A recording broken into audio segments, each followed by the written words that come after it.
welcome to class today. We want to wrap up with chapter 11. I'll finish up chapter 11 and we'll take a little break and we will start chapter 12. A couple of things I want to mention here.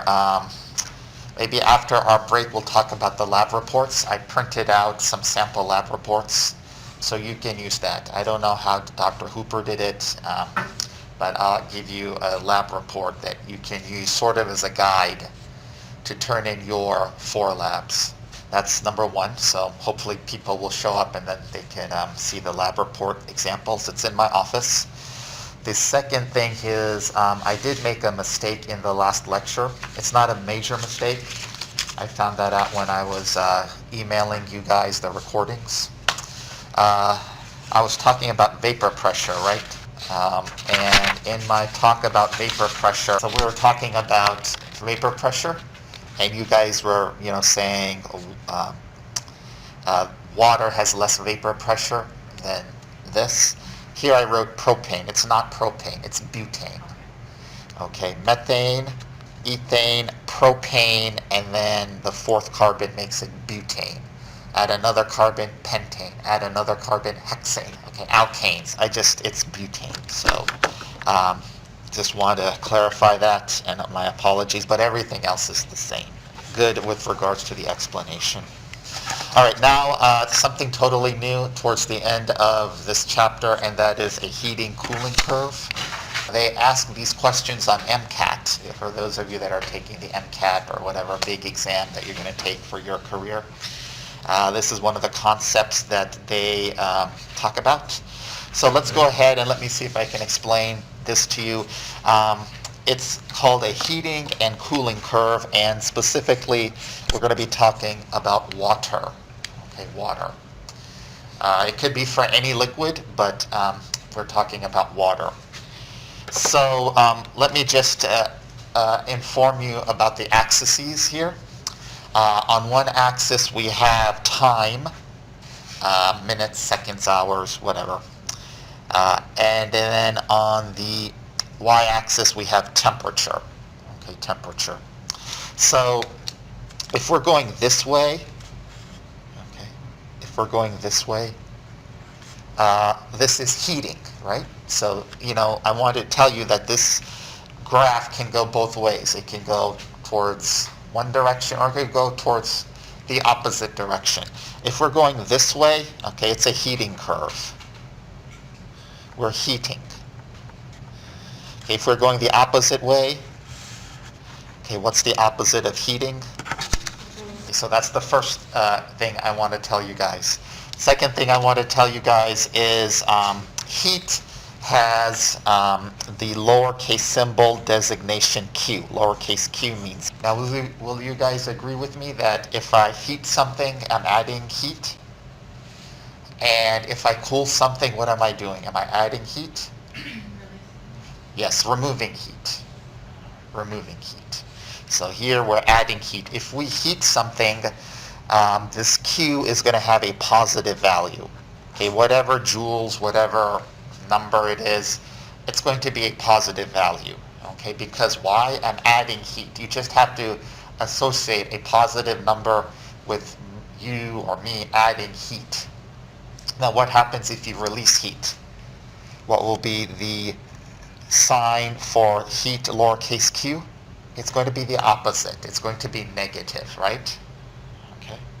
So if you're cooling something, where's that heat going? Is it going into the system or is it coming out into the atmosphere? It's going out to the atmosphere. So if it's going out to the atmosphere, we say the value of lowercase q, which is heat, we say the value is negative. Okay. All right. Are there any questions so far on this? Okay, we're talking about the heating and cooling of water. Okay, very important that you guys know that this is water we're talking about. Okay, so water has 2 important temperatures. Anybody want to guess what's one of the important temperatures? That's one of them. What's the other one? Okay, 0 degrees is freezing, and then the boiling is 100 degrees, right? Okay, so this is again for water. So 0 degrees is what we're calling the melting point, and 100 degrees is what we'll call the boiling point. If it's 1 atmosphere, we call it the normal boiling point, if the atmospheric pressure is 1. Okay. So at 0 degrees C, which is the melting point, right? We have here, well, what happens at 0 degrees C? Okay. Well, what happens at 0 degrees C? What are you at 0 degrees C? Are you a solid, or are you a liquid, or are you some combination of both? Okay. At 0 degrees C, you are a combination of both, solid and a liquid. What happens if you go above 0 degrees to, let's say, 10, 20, 30 degrees? You're more and more liquid. That's correct. Okay. So you can see here again, this is specific for water. At 0 degrees C, we have what we call a phase, or I'm going to call it a phase transition. All right. What about at 100 degrees C? At 100 degrees C and your water, what are you? Are you liquid or gas, or a combination of both? Are you liquid, or are you vapor? Are you both? What are you at 110 or 120, 130 degrees? You're more... Yeah, you're more gas. If you're below 100 degrees, you're more liquid. What, at 100? You're some combination of the two phases, liquid and gas. So at 100 degrees C, which is the boiling point, we have another, what I'm going to call a phase transition. Is everyone with me so far? A phase transition. So at the letter C and D, we have a phase transition. Is this something you guys agree with? And also between A and B, we have a phase transition, right? Is that something you guys agree with, A and B? Right? A, B, we have a phase transition, and C, D, we have a phase transition, okay, for water. Okay, so let's say we're heating some water, okay? Let's say we're heating some water, and I'm just going to say minus 20 degrees, I don't know, okay? Minus 20. In some parts in the Midwest, it does get to minus 20, right?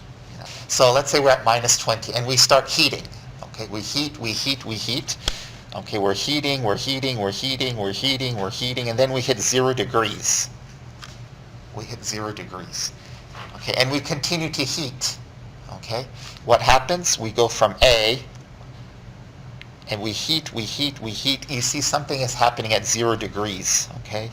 At 0 degrees, you got a flat line over time. We have a little bit of a flat line over time. We're adding heat. What is that heat doing? Okay, that heat is overcoming the phase transition. Okay, so what is the value of this phase transition for water? Okay, it's delta H fusion, which we talked about in our last lecture. That is what you must overcome, right? Melting, the delta H of fusion. What is that value, actually? We can look this up. Let me see if I have it here really quickly. What is the value of delta H fusion? It's right here, page 14 of the notes. For water, we're getting 6.01 kilojoules per mole. Okay, this is a number you do not have to memorize. It's a number I'll give you. So this delta H fusion is 6.01 kilojoules per mole. All right, so we heat over time. We get over the hump. We get over this phase transition hump by adding about 6.01 kilojoules per mole. And now we are at a liquid phase. We're all liquid. We heat some more until we reach 100 degrees C, which is part C in this curve. Until we heat it until we reach 100 degrees C, and then we're at letter C in this heating curve. And then what happens? Why do we get a flat line from C to D? What is that energy used to overcome? The phase transition. Very good, Destiny. And that is delta H vap, or delta H vaporization. So what is that value of delta H vaporization for water? Let's look that up in our notes. This is something I'll give you on an exam. So yeah, here it is. Okay, the delta H vaporization of water is 40.79 kilojoules per mole. Okay, do not memorize that. I'll give you that on any exam. 40.79. All right, so we did it. We overcame the phase transition. Heating, heating, heating, heating. Then we surpassed part D, and then we're all the way to the vapor. Okay? All the way to the vapor. So there's a hump here in energy, hump here in energy. We're adding heat. Okay, if we remove heat, what if we remove heat? If we remove heat, it's just the opposite. If we remove heat, it's just the opposite. This is a heating and cooling curve.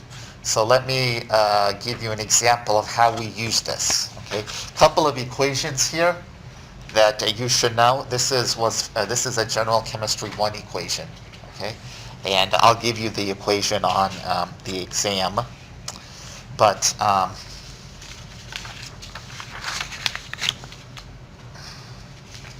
the equation that you should know to solve this type of problem is Q equals ms delta T, okay, where S stands for specific heat. We're going to use this equation along with this curve to do a practice problem here. Okay? And I have a big practice problem also on, we switched from Blackboard to Canvas, so I have a practice problem if you want also on the Canvas website.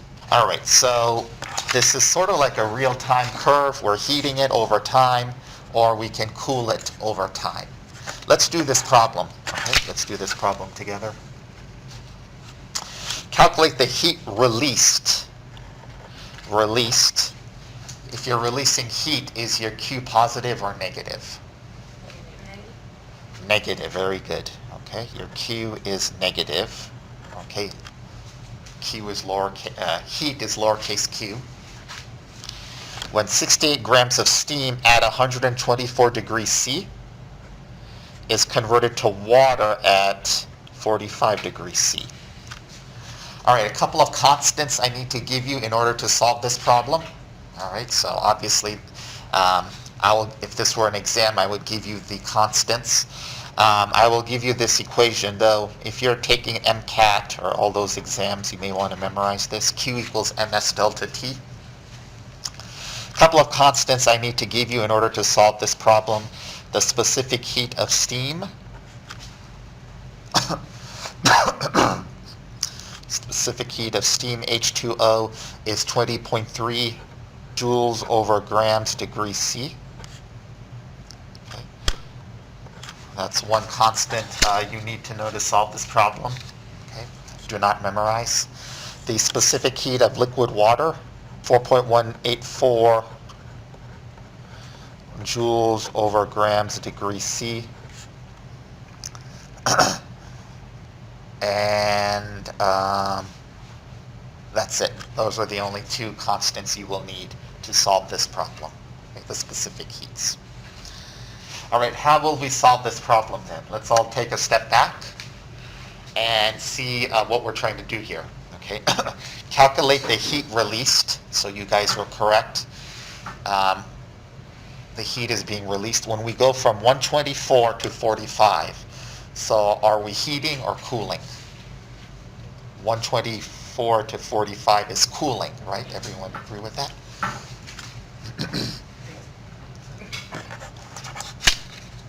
I'm a big guy, that's why you have to move around. Big guy. So we're cooling. Okay. So a lot of people just do this. They just plug it straight into this equation. And I want to try to convince you that this is not right. Okay, you have to split this into steps. Okay, you have to split this into steps. By the way, what is delta T? Change in temperature. It is final minus initial. So the big mistake students make, and they see this on the exam or whatever, future test they take, is they want to plug everything straight in here. That's not how you do it, okay? So one thing is you're starting at 124 degrees C, okay?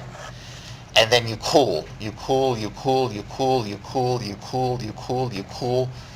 You cool until you reach 100 degrees. You're starting at 124. You cool, you cool, you cool until you reach 100 degrees. What happens at 100 degrees C? The phase transition. So that's the reason why you just cannot plug it in straight into this equation.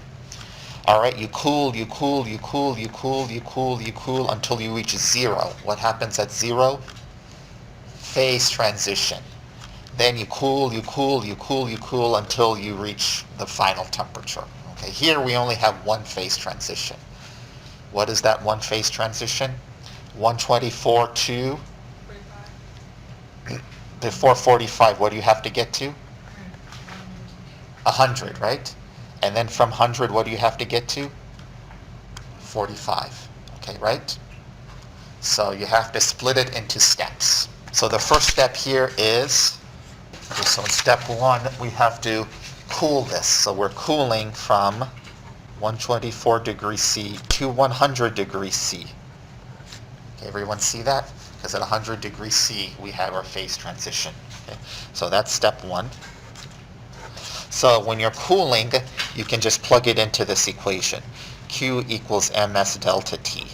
So Q, okay, the mass of water is 68 grams of water, of steam. At 124 degrees it's steam. Ms, the S of steam is 20.3 joules over grams degrees C. And then the delta T is final minus initial. The final is 100 degrees, is it not? Everyone agree with that? I see one yes. Final minus initial, 100 degrees. What was initial? 124. Everyone with me on this? Right, the grams cancel, the degree C and the degree C from this subtraction cancel. We're left with joules. On my calculator, I am getting minus 33,130 joules. So you may want to double check that on your calculator, but let's just go ahead and put that in. We're going to call this Q1 of our steps. All right, what is step 2? We've got 124. We reached all the way to 100, so what's step 2? What happens at 100 degrees? This is tricky now. What happens at 100? Do I go from 100 to 45?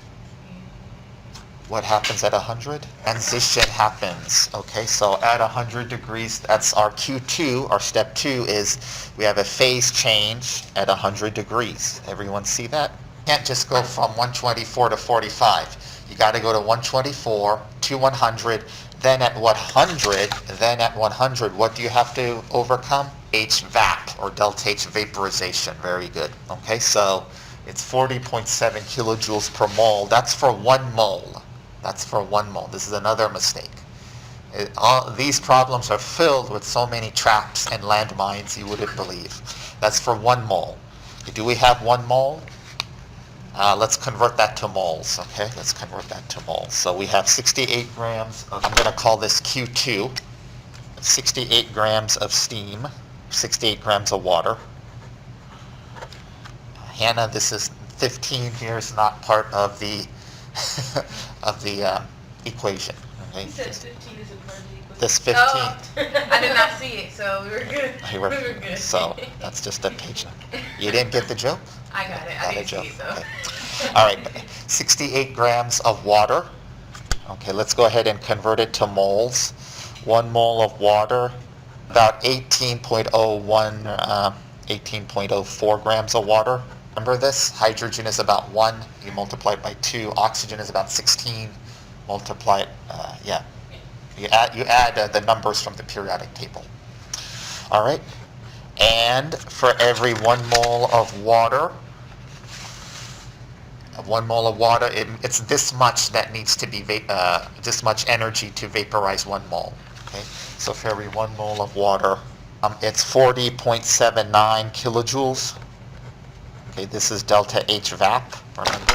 Okay, so this is what's given to us. Let's go ahead and convert this to joules as well, okay? And the conversion is 1,000 joules is 1 kilojoule. Okay, I just tell students to memorize that. 1,000 whatever is 1 kilo, whatever. So the grams of water cancel with the grams of water.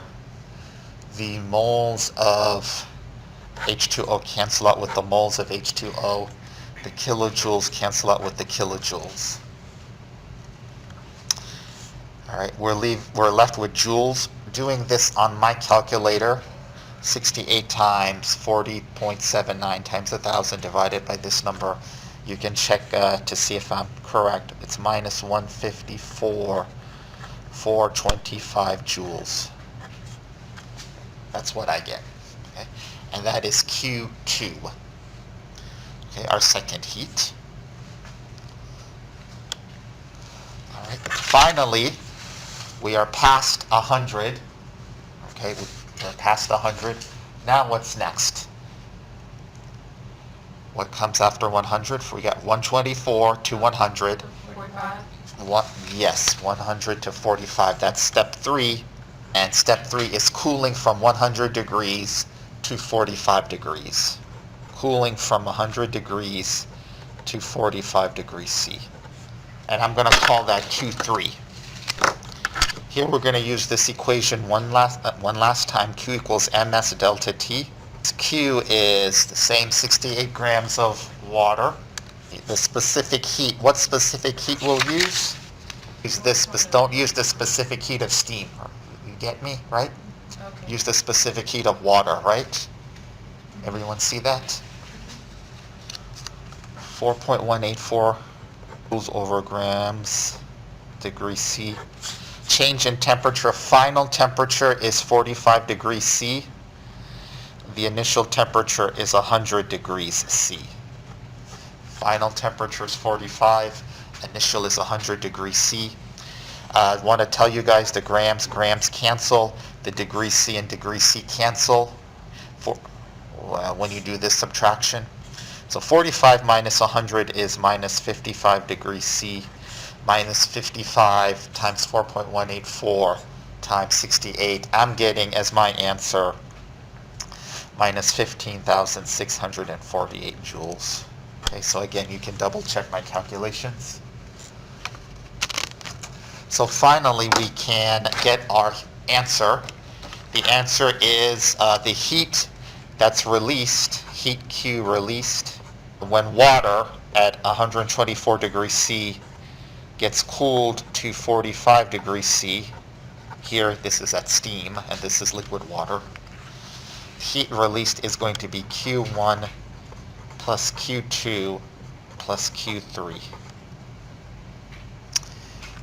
which is going to be, just go ahead, minus 33,130 joules plus a minus, so plus into minus is minus, plus a minus 154,425 joules plus a minus 1648 joules. And adding all those up on my calculator, I'm getting about minus, in my notes I had it at minus 203 kilojoules, or about minus 203,000 joules is the answer that I'm getting. So kilojoules or joules, it doesn't matter the answer. The units, kilojoules, joules, both are equally correct. All right. So I believe there is a question on this on your exam, the written portion of the exam. So make sure you check that out and you're comfortable doing these types of problems. Okay. Final page of this chapter. Shall we go to the last page of chapter 11? Then we'll take a break and we will start our next chapter. Any questions so far? Okay, by the way, what if this went from 124 to minus 45? If it went from 124 to minus 45, what would you do? That's it. Okay, another phase transition at 0. Yep. Yeah. All right, very good. Nice work. And so let's do our last page here. Phase diagrams. Okay. So a phase diagram is a combination of pressure and temperature. Okay. So these little diagrams are combination pressure temperature combos. All right, so here on the y-axis we have temperature. Here on the x-axis, what do we have? Here on the y-axis, what do we have? Pressure. So it's a pressure-temperature combo, x, y coordinates. If you ever do graphing in math, here you're graphing pressure and temperature, or temperature and pressure, x, y coordinates. Okay, the x, y coordinates. So certain phases, at a certain pressure temperature you can be vapor, at a certain pressure temperature you can be liquid phase, and at a certain pressure temperature you can be solid phase. There are certain pressure temperatures where you are straddling the line between solid and vapor. There are certain pressure and temperature combinations where you are straddling the line, which means you're both liquid and vapor. And then finally, there are pressure and temperature combinations where you are both solid and liquid. This one here on the left is water, and this one on the right is CO2. So you can, not just your textbook, if you go on the internet and type phase diagram, you'll get so much details on what you can get from these graphs. One thing here, they talk about the triple point. So at the triple point, what are you? You're not just solid and a gas vapor. So that's called the triple point. So that's one thing that you can get from a phase transition. That's one thing you can get from a phase diagram. So for water at 0.006 atmospheres and at 0.01 degrees C, you are all three phases. It depends on the pressure and temperature. So if you want water, can be all three phases. Just get it to this pressure, get it to this pressure, and get it to this temperature, and then you'll have all three phases. Well, you can get to things to 0.01 degrees C. To get it to this pressure, you probably have to put it in a really tight container or compress it. I'm sure there's instruments that can do that. I don't have experience with it, but yeah. So here's for CO2. For CO2, the triple point is this pressure, 5.2 atmospheres, and this temperature, minus 57. So that's for CO2. One final thing here, water is weird because it's the only, water is an amazing substance. It's truly amazing. There was a scientist by the name of Felix Franks in the 1970s, 1972. He wrote a 2,000-page book on water, 7 volumes, just on the properties of water. Okay? So, that's why, we can lecture for days just on water. But one of the interesting aspects of water is this backwards line, okay? Going from a solid to a liquid, it actually bends backwards. Okay, no other substance does that, okay, in their phase diagram. You look here for CO2 and most other substances, it just takes that normal, this forward bending line, the solid to liquid demarcation, okay. For most substances is slanted this way. For water, and only water, which makes it a rarity, it actually bends backward. Okay, so that's interesting. Finally, before I let you go for our little break, liquid vapor. Okay, you see the shape of this line? Okay, you see the shape of this line? Highlighting it in green. Okay, it's very much like what we saw in the previous pages of our notes when graphing vapor pressure and temperature. Okay, it's that exact same curve. Okay, it's the exact same curve. And I can go back to our notes and show you that. Let me do that really quickly. Vapor pressure temperature curve.